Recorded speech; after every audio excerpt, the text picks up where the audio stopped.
Projektstädning. Av den vägen. Lägger vi packningen där framme eller? We thought we were off the beaten track. The 400 horsepower engine and the comfortable rib boat was not what we had expected.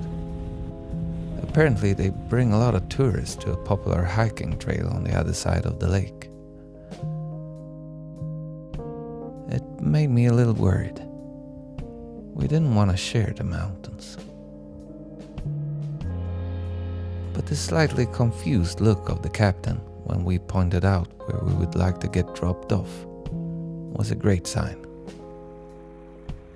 5 nights in the Arctic bush is perhaps not life-changing, but it's enough to set you in adventure mode. Now, we were explorers again. On the far shores of the lake, rivers came down from valleys we knew nothing about. 10 years ago, Kristian played us a new song on the riverbank. Sagres. En liten by, Portugal. And so here I go again. Say I want my freedom sure. It's like end of all the dreams. Like in my life I needed more. Short parts of Kristian's lyrics often pop up in my head. I guess my personal connection to a few words often make me blind to the bigger picture of a song. It's like with my friends. I don't see all that is inside them. But I do see parts of myself in all of them. And I understand them from that connection. Or sometimes misunderstand them because of that connection. I'm sure there are worlds inside them that I can't identify. But that didn't stop my brain from building stories to fit their glances at the passing mountain peaks.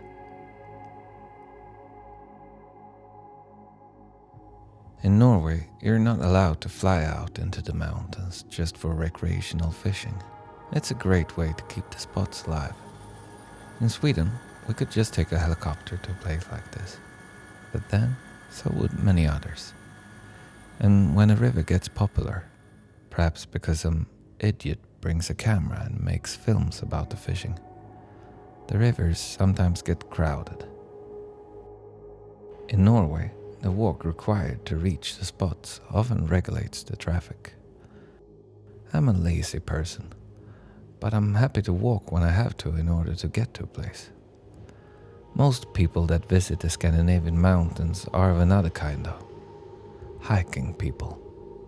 Walking along a trail for days without reaching anything. I can accept people who claim the journey is the goal after they reach a goal. But the hiking community, they have taken it way too far. Before the sound of the engine had faded away over the lake, we had already begun hiking into the valley.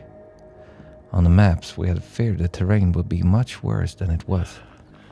Alright, the trail is a little bit better than we expected, which means the walk might be a lot easier. We stayed away from the wetlands surrounding the river and walked through a barren birch forest, just high enough to obscure the view. A few kilometers into the valley, the river formed a chain of pools we had found on the map 6 months earlier. And beyond them, there was a lake that looked like a little archipelago on the foothills of a mountain. Tung packning alltså. Riktigt tungt. We crossed the mires and walked through a mayhem of mosquitoes before we reached the pools. Det är så drömmigt. För en jävla dröm alltså. Ja. För en jävla dröm alltså. It looked like the perfect river. While putting up the tent, I held an eye on the far bank of the pool. expecting rather than hoping to see a huge fin break the surface. When Markus prepared coffee, he realized the food bags from the grocery store were missing. If it had been a family vacation, this would have been a complete disaster. But I was with the boys. It wasn't catastrophic. We still had our freeze-dried astronaut lunches. It even added a little to the trip. It felt like a proper expedition now. No more catch and release. There is something with rivers that draws me in. In lyrics, rivers are often a metaphor for something else, something bigger. But I don't need it to be a metaphor. It's weird. Water running from a higher elevation to a lower can evoke some unparalleled experience in me just by existing.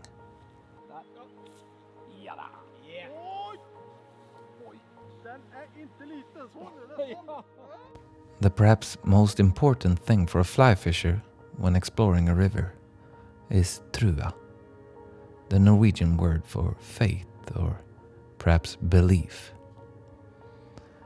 The first time I went fishing with Håvard Stubö was in April 2017. It was only 11 degrees Celsius, but the sun was heating the snow-covered ground. There was a slight breeze, and we were waiting for stoneflies to hatch.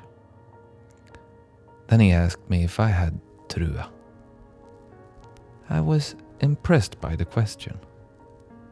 In just one word, I had to answer what I made of all the information we had, and how I thought it would impact the stonefly hatch. With my answer, he would get so much information about me and my experience as a fly fisherman. There's much more information in that answer than by judging a fly fisher on how well he or she is casting.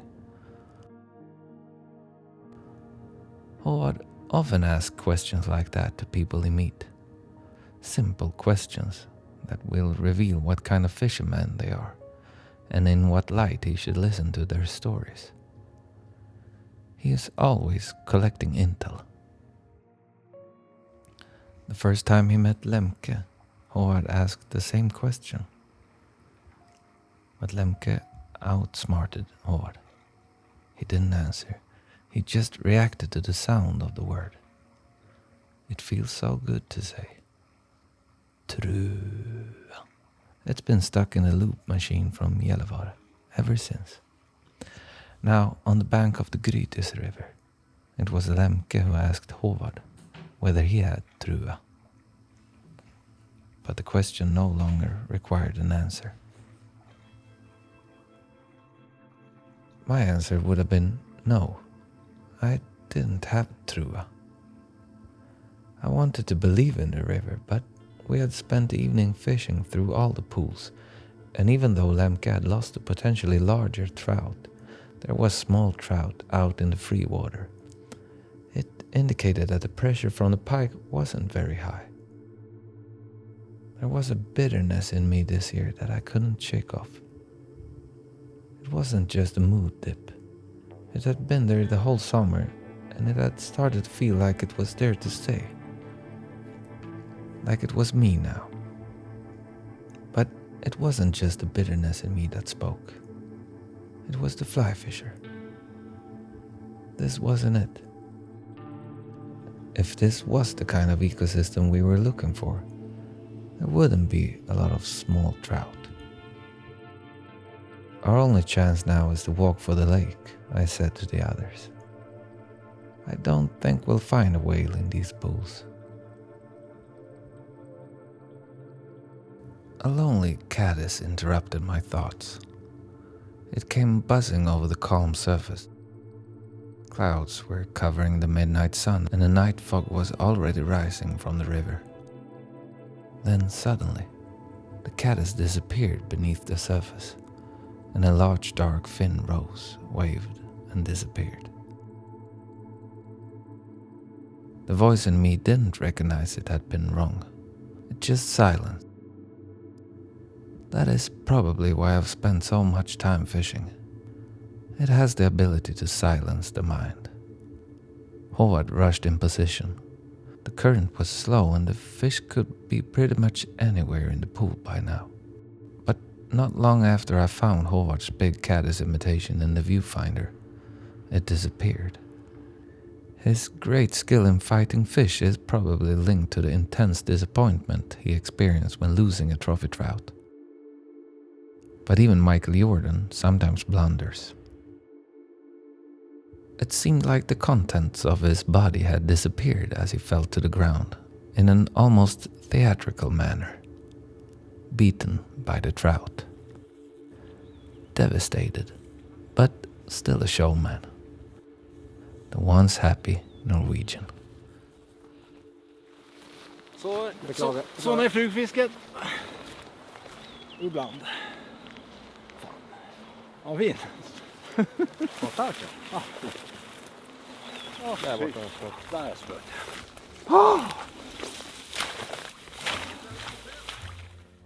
My wife Ida finds it amusing that fishing can evoke such great feelings, especially when we let the fish swim back.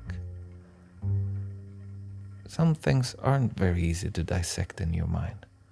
When a trout is rising in front of you, there is no thought process. It activates some ancient hunter genes, and your intellect has no chance against instincts. If you catch the trout, the hunter genes think they've saved your life and flush your brain with dopamine. They don't know you probably will release the trout. It's like when you lay relaxed and happy after the activity of sexual intercourse without producing kids. You fooled your instincts to reward you.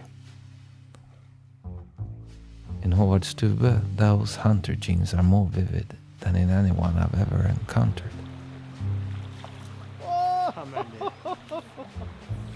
Later that night, as Markus fried some small trout, Håvard said that fly fishing and playing guitar is the only way for him to get rid of the overego. The empty whiskey bottle on the ground suggested there was another, perhaps easier way. That night, while we were sleeping, Kristian explored the river himself, and I woke up to stories about broken leaders and dark sails.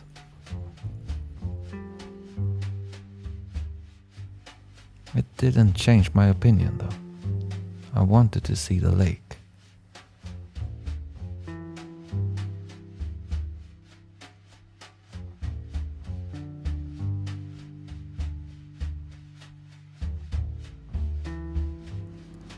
Okay, thank you so much for watching this video audiobook thing. I'm now gonna present you with the music that I've used in this one. The first song is Per-Erik Andreas Axelsson, Kokkaffeporr. Then you have Joel Alter, Mils Vida. After that, Jazz and Fly Fishing, Heather. Then Lost in Trout, Yngsten, also known as Johan Åman. And the last song, the one that is playing now, is Jazz and Fly Fishing, Leifur. Once again, thank you so much for watching. If you've reached this far, I'm honored. Okay,